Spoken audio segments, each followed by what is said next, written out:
मैंने कहा आप ही के शो का एक थोड़ा सा इंट्रोडक्शन दिया जाए। Of course award winning journalist, anchor person and now drama writer, play right very successfully. आपने बहुत इम्पैक्टफुल ड्रामा लिखा, लोगों ने उसको बहुत पसंद किया और देखते हुए हमें रियलाइज़ हुआ कि कितना बड़ा रिस्क था और उसकी सक्सेस आपके लिए कितनी इम्पोर्टेंट रही। बहुत ज़्यादा इंपॉर्टेंट रही। इनफैक्ट जब मैं लिख रहा था तो मुझे इस बात का एहसास था ना कि क्रिटिकली तो लोग अक्लेम करेंगे, मगर इतना ज़्यादा देखा जाएगा और इतना हम्म। अच्छा रिसीव किया जाएगा। क्योंकि जब ड्रामा प्रोडक्शन में गया तो उस वक्त एक ऐसा ड्रामा था जिसके हवाले से, जो कि रेप के टॉपिक पर ही था, और उसमें बहुत बड़ी कंट्रोवर्सी पैदा हो गई थी। तो रिस्क फ्रैंकली मेरे साइड पर नहीं था, रिस्क प्रोडक्शन के साइड पर था कि वो बिल्कुल। कितना बड़ा रिस्क लेने को तैयार है। मुझे ये वाला रिस्क तो ज़रूर था कि पहले ही जब आप पॉलिटिकल शो करते हैं, पाकिस्तान की एक पोलराइज सोसाइटी है, आमतौर पर दुनिया भर में पॉलिटिक्स को ग्रे एरिया में देखा जाता है, जिसमें जी। आप और मेरा डिफरेंस ऑफ ओपिनियन हो सकता है, जी। वो ग्रे एरिया होगा। बट दुनिया भर में ही अब राइट विंग का जब राइज हुआ है, पाकिस्तान में भी हुआ है, तो ब्लैक एंड वाइट में हो गई है पॉलिटिक्स।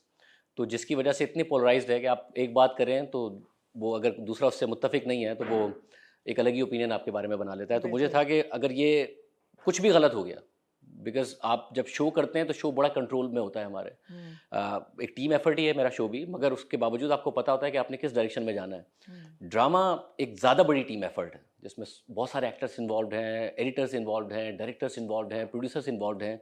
आपने एक लाइन लिखी, उस लाइन जिस तरीके से आपने सोच के लिखी थी, उस लाइन का इतने सारे स्टेजेस पर उसी तरीके से डिलीवर होना और फिर उसी तरीके से दिखना, वो बहुत बड़ा, मेरा ख्याल है, एक टास्क है। But I think case time वैसा ही हुआ जैसा सोचा था। तो सबसे पहले आपको वक्त कैसे मिला ड्रा लिखने का और ये आपको ख्याल क्यों आया? ख्याल इसलिए आया कि पाकिस्तान में, क्योंकि आप खुद न्यूज़ से वाबस्ता हैं, जी। आपने देखा है पाकिस्तान में न्यूज़ किस तरीके से जिगजैग में मूव करती है। कभी आपको थोड़ा सा स्पेस मिलता है, कभी नहीं मिलता। अब काफ़ी लंबे अरसे से स्पेस बहुत कम है ऑपरेट करने का। हम न्यूज़ शो करते हैं जो कि ज़्यादातर पॉलिटिकल शो होना चाहिए, मगर उसमें हमने देखा है कि ज़ाहिर सेंसरशिप है पाकिस्तान में। जी। आप बहुत सारे इशूज़ पर नहीं बात कर पाते, खुलकर नहीं बात कर पाते। तो ये तो बहुत ज़्यादा फीलिंग हो रही थी कि कुछ अलग करना है। क्या करना है ये नहीं पता था। मेरी वाइफ जो हैं रुशना खान, वो एक्टिंग करती हैं। जी। अब उनका स्क्रिप्ट था, एक दिन मैं शो करके आया था, और शो मुझे जहाँ तक याद पड़ता है, कोई कुछ ना कुछ ऐसा हुआ था कि वो शो सेंसर हुआ था या एडिट हुआ था, तो कोई बहुत ज़्यादा खुश भी नहीं था, वो कोई अच्छा मूड नहीं था मेरा। मैंने रुशना का ऐसे स्क्रिप्ट देखा और मैंने रुशना से कहा कि मैं लिख सकता हूँ, ये कोई इतना मुश्किल नहीं है। तो तो रुशना को लगा मजाक कर रहा हूँ, और हाँ। उन्होंने कहा कि वैसे ही रुशना को प्रॉब्लम रहता है कि मैं बहुत ज़्यादा अपने शो को पे बहुत ज़्यादा टाइम देता ऑफ हूँ। कोर्स। तो उन्होंने कहा कि खामखा मजाक नहीं करो, नहीं लिख सकते। तो फिर मैंने कहा नहीं, मैं ऑनेस्टली बता रहा हूँ, मैं लिख सकता हूँ। और मैं उस वक्त इंजर्ड हुआ था, मुझे इंजरी हुई थी, मैं जिम करता था। तो ना तो शो मेरे हिसाब से चल रहा था, ना ही मैं जिम जिम जा पा रहा था, तो टाइम थोड़ा सा था।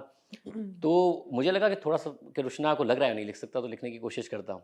चैलेंज हुआ आपको? चैलेंज फील हुआ। हाँ। चैलेंज, अगर कुछ किसी भी चीज़ का फील हो, मेरा ख्याल है मेरी लाइफ में बहुत सारी ऐसी चीज़ें जो चैलेंज फील हुआ तो की हैं। तो फिर लिखना शुरू किया, रिसर्च करना शुरू की। ये टॉपिक आप जब बाद में अगर हम बात करेंगे तो मैं बता दूंगा मैंने क्यों चूज़ किया, मगर जब लिखना शुरू किया, रिसर्च करना शुरू की, तो उसके बाद एहसास हुआ कि इतना मुश्किल काम नहीं है अगर आप पाकिस्तान में लिखें।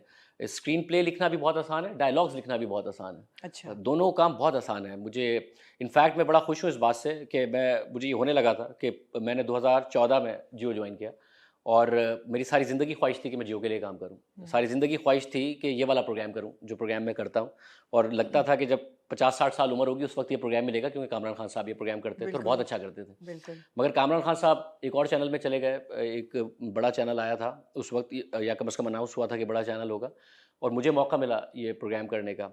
तो बहुत ज़्यादा एहसास होने लगा था कि अब ये शायद अच्छा आपने स्लिप इन किया थोड़ा सा। ये अच्छा था। कि ये था कि बहुत बड़ा चैनल होगा लेकिन आप समझ गए मैं समझ गई क्या? हूँ।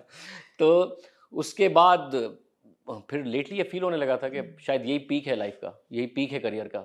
नंबर वन शो है पाकिस्तान का, एब्सोल्युटली। नंबर वन चैनल है पाकिस्तान का, तो आगे अब क्या है? आगे कुछ भी नहीं है, तो कुछ ना कुछ करना है। तो इस सब चीज़ों का कॉम्बिनेशन था, सेंसरशिप का, ये सोचने का कि कुछ नया करना है, कि लाइफ में स्ट्रगल ख़त्म हो गई है। इन सब का कॉम्बिनेशन था कि केस 9 लिखा। सो अब ऑब्वियस ऑब्वियस सवाल यही है कि व्हाई दिस सब्जेक्ट? आप तो इतने सब्जेक्ट टैकल करते हैं अपने रोज शोज में, पॉलिटिकल, सोशल, इनजस्टिसेस, हर किस्म की टॉपिक आप करते हैं। Why rape? अगर आपने हमारा शो फॉलो किया हो, जी। तो हम अपने शो में बहुत ज़्यादा बात करते हैं सोशल इश्यूज़ पर भी, ख़वातीन के इश्यूज़ पर भी, पॉलिटिक्स पर भी, इंटरनेशनल इश्यूज़ पर भी, बिल्कुल। सब पर। मुझे लेटली बहुत ज़्यादा ये फील होने लगा था कि जब हम पॉलिटिकल शोज़ करते हैं तो उसका इम्पैक्ट होता है, लेजिस्लेशन में भी होता है, मैसेज में भी होता है। जी सोशल इश्यूज़ पर जब हमने शोज़ किए तो मुझे बहुत ज़्यादा ये फील होने लगा कि आप लेजिस्लेशन की हद तक चीज़ें इम्पैक्ट कर सकते हैं, जो कि हमने की भी हैं जो बहुत सारे मामलात में। मगर ऑडियंस का माइंड बदलना या उसमें एक थॉट प्रोवोकिंग कोई काम करना कि वो किसी बात को सोचने पे मजबूर हो, न्यूज़ मीडियम उसके लिए बड़ा मीडियम नहीं है। नहीं है। नहीं, ड्रामा उसके लिए बहुत बड़ा मीडियम है।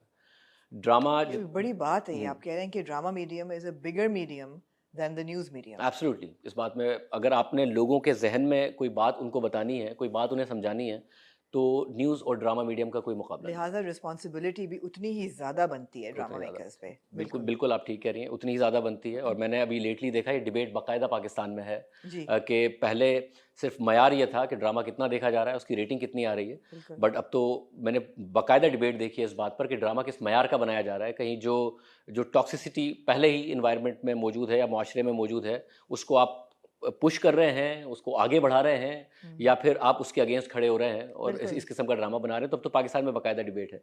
तो जब ये एहसास था कि ड्रामा बहुत बड़ा मीडियम है, और इसलिए भी था कि मैंने देखा रुशना काम करती हैं, उससे भी समझ में आ रहा था। मगर क्योंकि जियो का अपना एक चैनल है जी और उनसे मुलाकात तो होती रहती थी, उनके नंबर्स भी हमारे सामने आते हैं कि न्यूज़ की क्या नंबर्स होते हैं, उनके क्या नंबर्स होते हैं। नंबर ऑफ राइट ऑडियंस की मैं बात कर रहा हूँ, चाहे वो सोशल मीडिया पर हो, चाहे वो इन टर्म्स ऑफ रेटिंग्स हो। तो ये बात बहुत ज़्यादा नज़र आ रही थी।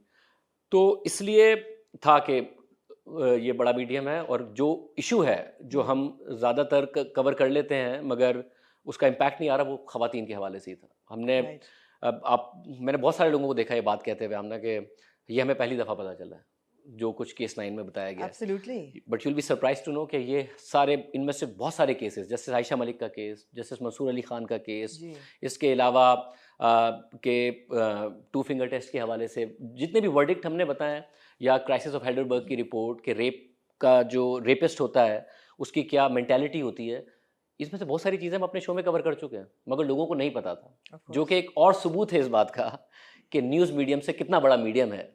अगर आप सोसाइटी को कोई चीज़ बताना मतलब चाहते ये हैं तो ड्रामा। डेटा बेस सबूत है कि आप ये बातें कर चुके हैं, उसका वो इम्पैक्ट नहीं हुआ जो अब हुआ है। और बड़ी बोल्ड चीज़ें आपने टैकल की हैं, बड़ी बोल्ड तरीके से लिखा है।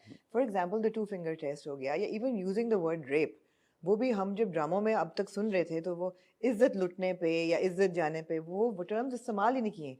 आपने यूफेमिज्म्स निकाल दिए बिल्कुल, और एक बहुत ही which is why I think there was a huge male watching audience as well.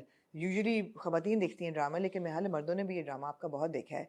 But कोई रियल इंसिडेंट ऐसा था जो आपने न्यूज़ शो में कवर किया और जिसने इंस्पायर की हो शहर की कहानी? वाज देयर मैं समथिंग इन योर वो मैं बताता हूँ। एक तो ये जो आपने कहा कि हमने अल्फाज का जो इस्तेमाल किया, जी हम न्यूज़ में ये अल्फाज इस्तेमाल करते हैं।